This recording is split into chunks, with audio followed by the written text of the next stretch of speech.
Good morning students. Self study में आज हम पढ़ेंगे क्लास 12th की बिजनेस स्टडीज का chapter 5 organising.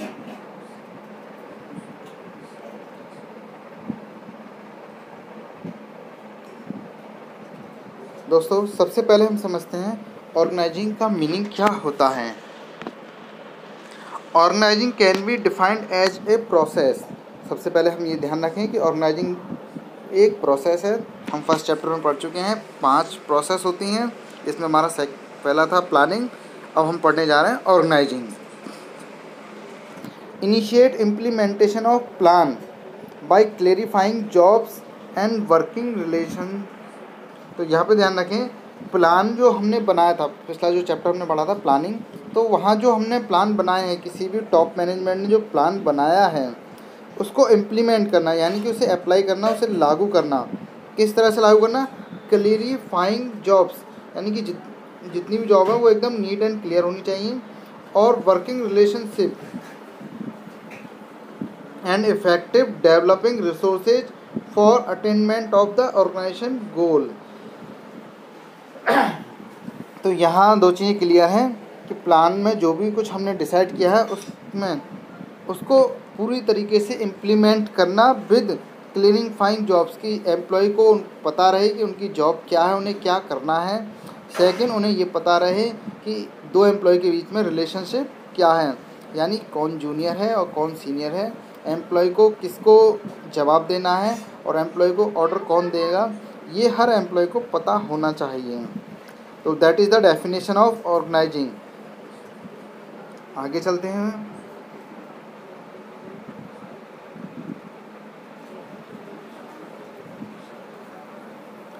Steps in the process of organising.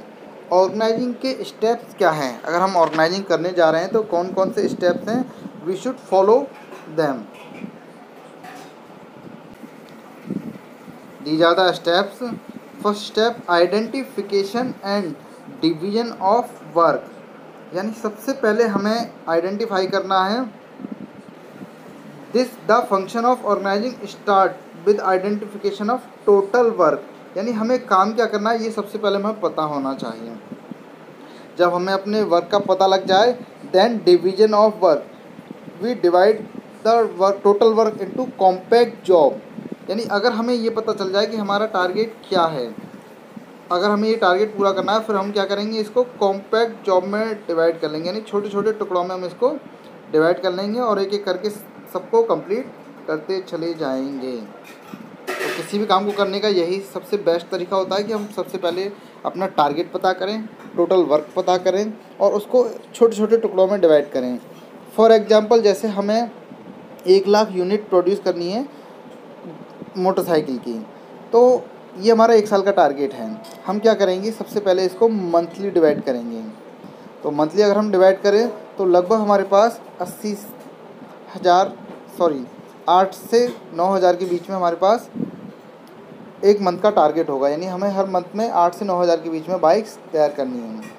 अब हम इसको और भी कॉम्पैक्ट जॉब में डिवाइड कर सकते हैं। 1 महीने में होते हैं 30 दिन, तो हम 9,000 को अगर हम 30 दिन में डिवाइड करें तो लगभग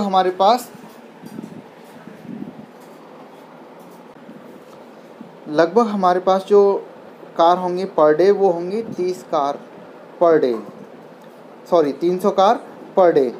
तो हमें इस तरह से अपने किसी भी बड़े टास्क को स्मॉल टास्क में कन्वर्ट करना होता है। इससे हमारा क्या है, पूरा का पूरा टास्क स्लोली और टाइम पर कंप्लीट हो जाता है।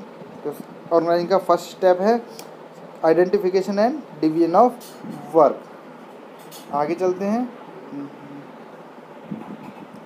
नेक्स्ट इज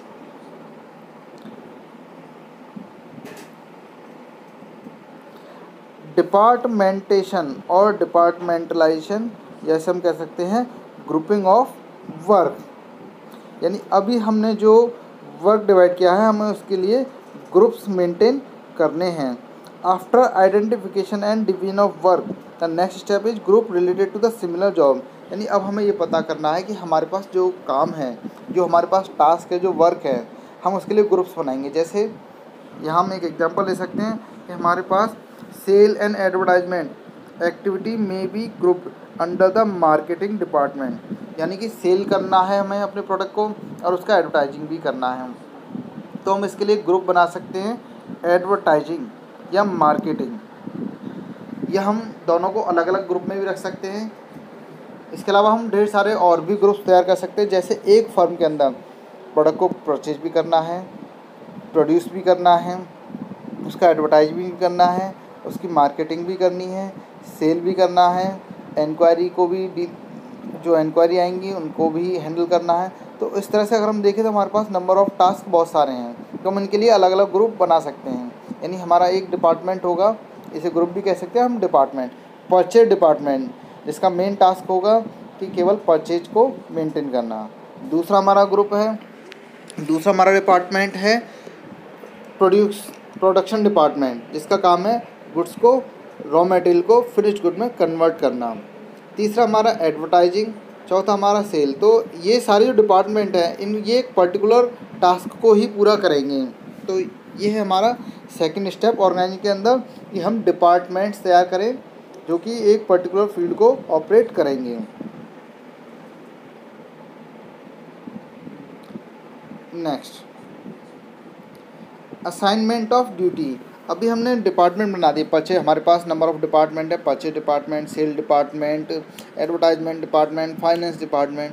अब इन डिपार्टमेंट्स में काम करने के लिए हमें वर्कर्स की आवश्यकता है, तो हम अब पीपल्स को अपॉइंट करेंगे, right person on the right job, जिससे कि हमारा काम जो है बहुत अच्छे तरीके से होगा। यानी हम अपने एम्प्लॉय को अब ड्यूटी असाइन करेंगे।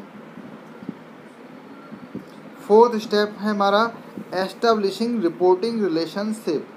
अभी हमने जो भी एम्प्लॉय अपॉइंट किए हैं, जो भी हमने उनको वर्क दिया है, जिस डिपार्टमेंट में भी हमने उनको वहाँ भेजा है, तो अब उनको ये पता होना चाहिए कि रिपोर्टिंग रिलेशनशिप क्या है। यानी उन्हें किनको रिपोर्ट करना है, उनके बॉस कौन है, उनका सीनियर कौन है, उनका जूनियर कौन है, यानी उन्हें ऑर्डर किससे लेना है और उन्हें रिपोर्ट किसको देना है। तो ये भी नीट एंड क्लियर होना चाहिए। हर यहाँ पर हम एक स्ट्रक्चर डिज़ाइन कर सकते हैं, जैसे मैं आपको बताने जा रहा हूँ। सपोज ये हमारा एक स्ट्रक्चर है, ये एक व्यक्ति, ये उसके नीचे, तो यहाँ एक हियरार्की सिस्टम आपको नज़र आ रहा है। यानी कि ये जो सबसे टॉप पर बैठा हुआ व्यक्ति है, ये ऑर्डर फ्लो करेगा लास्ट व्यक्ति तक। ये अपने नीचे ऑर्डर देगा ए, बी, सी और डी। ए ऑर्डर देगा बी को, बी ऑर्डर देगा सी को और सी ऑर्डर देगा डी को। इसी तरह से जब काम कंप्लीट हो जाएगा तो अब ये किसके लिए आंसरेबल है, तो आंसरेबल का फ्लो ऊपर की तरफ होगा। ध्यान से देखें, ए से डी तक जो फ्लो हो रहा है वो ऑर्डर का फ्लो हो रहा है। ऑर्डर हमेशा डाउनवर्ड जाता है और जो आंसरेबिलिटी है वो अपवर्ड होती है। तो डी को पता होना चाहिए कि उसे आंसर सी को देना है, सी को पता होना चाहिए कि उसे जवाब बी को देना है, बी को पता होना चाहिए कि वो ए के प्रति आंसरेबल है। तो इसे कहते हैं हियरार्की सिस्टम, यानी सीढ़ी नुमा एक सिस्टम है जो एक प्रॉपर वे में वर्क करता है। तो यहाँ बी को क्लियर है कि उसे ऑर्डर ए से मिलने वाला है और उसे ऑर्डर सी को देना है। सी से वो जवाब मांग सकता है अगर कोई भी काम कंप्लीट नहीं होता या टाइम से काम कंप्लीट नहीं होता, तो बी जो है सी को प्रेशर डालेगा, सी को प्रेशराइज करेगा और उससे आंसर लेगा कि वर्क टाइम से कंप्लीट क्यों नहीं हुआ। On the other hand B भी जो है ए के लिए आंसरेबल है, ए को उसे जवाब देना होगा इफ़ अगर he is not able to complete his work on time.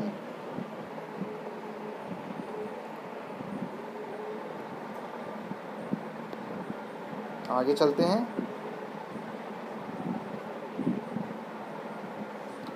तो दोस्तों आज का टॉपिक केवल इतना ही है, steps of organization. Next video में हम देखेंगे importance of organizing. Bye bye दोस्तों, फिर मिलते हैं जल्दी नेक्स्ट वीडियो के साथ।